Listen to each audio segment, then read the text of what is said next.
Alam mo ba may isang batang elepante na paulit-ulit itinutulak ng kanyang ama noong siya ay maliit pa at wala siyang magawa para lumaban. Habang siya ay lumalaki, patuloy siyang binubuli ng kanyang mga kasamahan. Muli siyang itinulak sa tubig at itinakwil ng kanyang kasamahan kaya siya ay naiwang mag-isa. Ang tanging paraan lamang upang maipahayag niya ang kanyang galit ay sa pamamagitan ng pag-iingay o pag-ungol. Pero ano nga ba ang kakaiba sa batang elepante? Isang nakakagulat na talento ng isang batang elepante na meron siyang kakayahang gumuhit.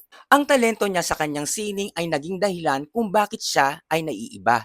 At sa kasamaang palad, ito rin ang dahilan kung bakit siya ay nag-iisa. Para maging ligtas ang batang elepante, ang zookeeper ay binigyan siya ng space para makapagpinta siya na walang takot at pananakit. At dito na nga nahasa ang kanyang talento. Noong kumalat na ang balita sa social media na ang batang elepante ay marunong gumuhit, maraming pumunta sa zoo para makita ang kanyang likha. Ang kanyang mga paintings ay nagpapakita ng bundok, payapang asul na tubig, nagpapakita ng kanyang pagnanais na gusto niyang magkaroon ng kaibigan at pamilya. Ipinapahayag ng batang elepante ang kanyang damdamin sa pamamagitan ng kanyang sining upang maunawaan ng iba ang kanyang kalooban. Kaya hanggang ngayon ang batang elepante ay malayang lumikha ng kanyang sining na walang takot at pangamba.